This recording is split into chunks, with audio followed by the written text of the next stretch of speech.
Hello and welcome to online data for study prepared for learning. दोस्तों स्वागत है आप सभी का। इस वीडियो में हम बात करें एक बड़ी और लेटेस्ट अपडेट के बारे में जो कि संबंधित है नई शिक्षक भर्ती के विज्ञापन, साथ ही साथ उसके आवेदन और इसके अलावा उसके एग्जाम के बारे में भी डिटेल में आप सभी को जानकारी दी जाएगी। चैनल को सब्सक्राइब करके बेल आइकन को दबा लें और वीडियो को लाइक कर दें, जिससे कि आपको रियल ऑथेंटिक जानकारी online data for study YouTube channel से मिलती रहे।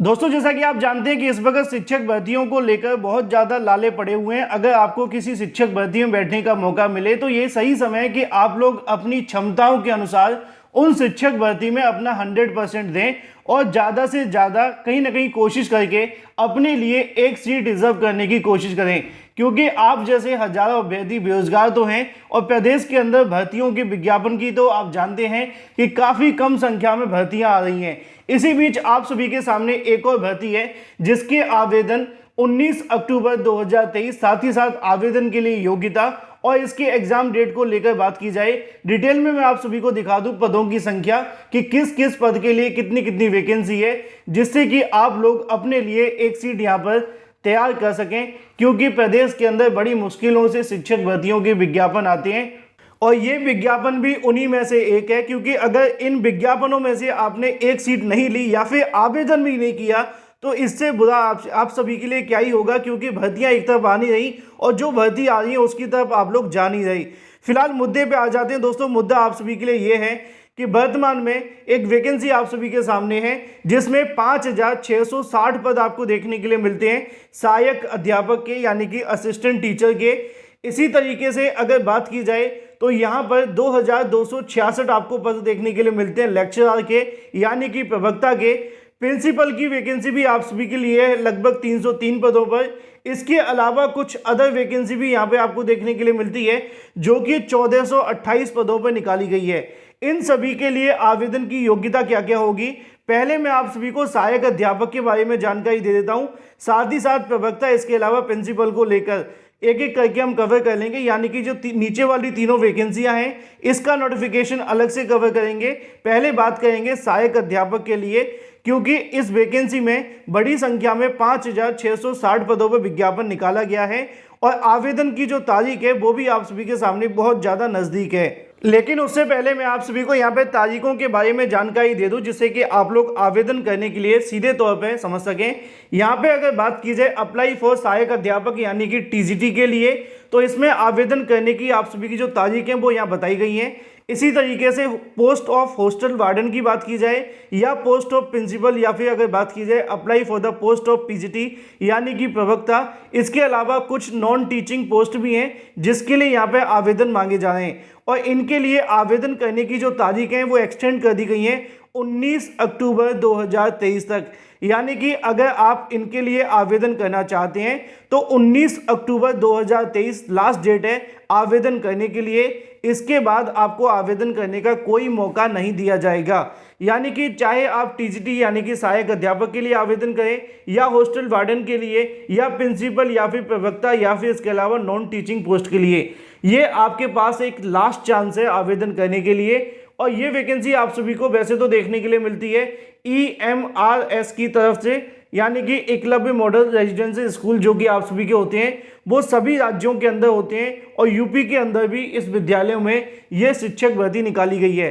टोटल पदों के सापेक्ष आपकी मेरिट बनाई जाएगी और उसी के आधार पर आप लोग आवेदन भी करेंगे। अब बात कर लेते हैं योग्यता के बारे में। तो यहाँ पे आप सभी के सामने इससे संबंधित ऑफिशियल नोटिफिकेशन देखने के लिए मिल जाएगा। अगर आप टीजीटी या हॉस्टल वार्डन के लिए आवेदन करना चाहते हैं तो आपसे 1500 1000 रुपये लिए जाएंगे। इसी तरीके से यहाँ पे आप सभी का जो एग्ज़ाम देखने के लिए मिलेगा वो टेंटेटिव है कि जुलाई या माफ़ कीजिए अगस्त में आपका जो नोटिफिकेशन है वो निकाला गया था, लेकिन आप सभी का जो परीक्षा यहाँ पे देखने के लिए मिलेगी वो दिसंबर में होगी, क्योंकि बीच में इस परीक्षा को रोक दिया गया था। यहाँ पे आप सभी को देखने के लिए मिलेगा टीजीटी के लिए 5,660 पदों वैकेंसी निकाली गई है। हॉस्टल वार्डन के लिए मेल की बात की जाए तो 335 पद हैं, फीमेल के लिए 334 पद हैं। टोटल वैकेंसी 6,329 पदों पर देखने के लिए मिलती है। और इसमें आवेदन करने के लिए क्या क्या योग्यताएं हैं और जो आप सभी की सब्जेक्ट वाइज वैकेंसी है वो भी यहाँ पे देखने के लिए मिल जाती है। चाहे तो आप लोग इसको देख सकते हैं। सब्जेक्ट वाइज वैकेंसी यहाँ पे आप सभी के सामने दी गई है सभी के लिए। इसी तरीके से ग्रुप बी में थर्ड लैंग्वेज भी यहाँ पे आपको देखने के लिए मिल जाएगी, जिसमें 652 पद हैं।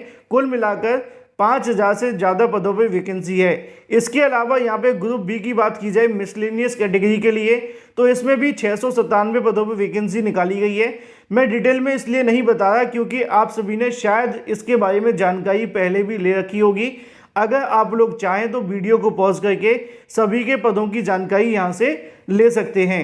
यहाँ पे अगर बात की जाए आवेदन करने के लिए, तो आपको ऑफिशियल वेबसाइट पे जाना पड़ेगा। EMRS की ऑफिशियल वेबसाइट आप सभी के सामने है। यहाँ पे आप लोग वेतन देख सकते हैं। ये वेतन आप सभी को दिया जाएगा अलग अलग पोस्ट के लिए जो यहाँ पर निकाली गई है।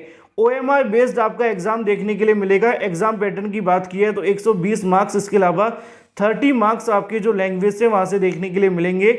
यहाँ पे आप सभी के सामने पूरा पार्ट दे दिया जाता है एग्जाम का, क्या क्या आप सभी से पूछा जाएगा और कितने नंबर का देखने के लिए मिलेगा। 3 घंटे की आपकी परीक्षा करवाई जाएगी, जिसमें यहाँ पे लिखा हुआ है for all subject TGT part 2 लेकर, जो पार्ट 1 से लेकर 6 तक के जो होंगे वो कॉमन होगा। जो पार्ट 5 होगा वो यहाँ पे आप सभी के लिए अलग से सब्जेक्ट वाइज निकाला जाएगा। जैसा कि यहाँ पे भी आप लोग देख सकते हैं सभी के बारे में कितने समय का आप सभी का एग्जाम होगा। साथ ही साथ एग्जाम की अगर नेगेटिव मार्किंग की बात की जाए तो 1.5 की, यानी कि 14 जो 0.25 लिखा है तो 1/4 की आपकी नेगेटिव मार्किंग रहने वाली है इसके अंदर। इसके अलावा यहाँ पे आप सभी को आवेदन करने के लिए इस वाली वेबसाइट पे जाना है और यहीं पे जाकर आप सभी को आवेदन कर लेने हैं। इससे ज़्यादा काम की जानकारी अगर आप लेना चाहें कि किस सब्जेक्ट के लिए क्या क्या योग्यता है, तो उसमें आप लोग यहाँ से देख सकते हैं। यहाँ पे मैं आप सभी को पूरी योग्यताएं पढ़कर नहीं बता सकता क्योंकि वीडियो बहुत लंबा हो जाएगा। इस वीडियो में हम सिर्फ उन मुद्दों की बात करेंगे जिसमें आप सभी आवेदन से संबंधित जानकारी ले सकें। तो फिलहाल दोस्तों ये बात हो जाती है TGT को लेकर। इसी के साथ रिलैक्सेशन के बारे में भी यहाँ पे लिखा हुआ है, चाहे तो देख लेना। इसी तरीके से यहाँ पे एक और वैकेंसी देखने के लिए मिलती है PGT प्रिंसिपल, इसके अलावा नॉन टीचिंग पोस्ट के लिए। यहाँ पे इन सभी वैकेंसी के लिए आप लोग आवेदन कर सकते हैं। जैसा कि आपको देखने के लिए मिलेगा प्रिंसिपल, PGT, अकाउंटेंट, इसके अलावा जूनियर सेक्रेटरी और साथ ही लैब अटेंडेंट के लिए लगभग 4062 पदों पर वैकेंसी निकाली गई है।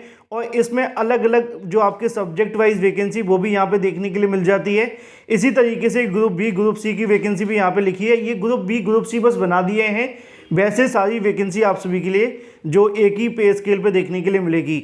यहाँ पे वेतन आप सभी को देखने के लिए मिल जाता है। मोड ऑफ एग्जामिनेशन की बात की जाए तो OMR बेस्ड आपका एग्जाम देखने के लिए मिलेगा। 150 नंबर का आपका एग्जाम होगा। 3 घंटे का आपको समय दिया जाएगा और क्या क्या पूछा जाएगा वो यहाँ पर लिखा हुआ है, चाहे तो आप लोग देख सकते हैं। फिलहाल ये डाटा हो जाता है PGT को लेकर। ऑफिशियल वेबसाइट पर जाकर आप लोग इनके लिए आवेदन भी कर सकते हैं। अगर बात की जाए सब्जेक्ट वाइज योग्यताओं के बारे में तो वो भी यहाँ पे लिखी हुई है कि अगर आप TGT के लिए आवेदन करना चाहते हैं तो आप सभी की ग्रेजुएशन संबंधित सब्जेक्ट के अंदर होनी चाहिए। PGT में आवेदन करना चाहते हैं तो संबंधित सब्जेक्ट के अंदर आपकी पोस्ट ग्रेजुएशन होनी चाहिए। अधिक जानकारी के लिए आप लोग नोटिफिकेशन को पूरा पढ़ लें। तो फिलहाल EMIS के माध्यम से निकाली गई वैकेंसी के लिए 19 तारीख तक आप लोग आवेदन कर सकते हैं। इस पे आवेदन करने के लिए अलग अलग वैकेंसी, अलग अलग पोस्ट वाइज जो जानकारी है वो आप सभी यहाँ पे भी देख सकते हैं। तो इसमें सभी अभ्यर्थी आवेदन कर सकेंगे। खासतौर पर टीचिंग पोस्ट के लिए B.Ed अभ्यर्थी आवेदन कर सकते हैं और जो BTC अभ्यर्थी होंगे वो यहाँ पे नॉन टीचिंग पोस्ट जैसे कि लैब अटेंडेंट, इसके अलावा और भी अलग अलग वैकेंसी यहाँ पे देखने के लिए मिलती हैं, उसमें आवेदन कर सकते हैं। तो फिलहाल ये एक अच्छा मौका है B.Ed करने वाले अभ्यर्थियों के लिए कि अगर आप सभी को मौका मिला है तो EMIS के अंदर फटे चक दीजिए। Thank you for watching this video.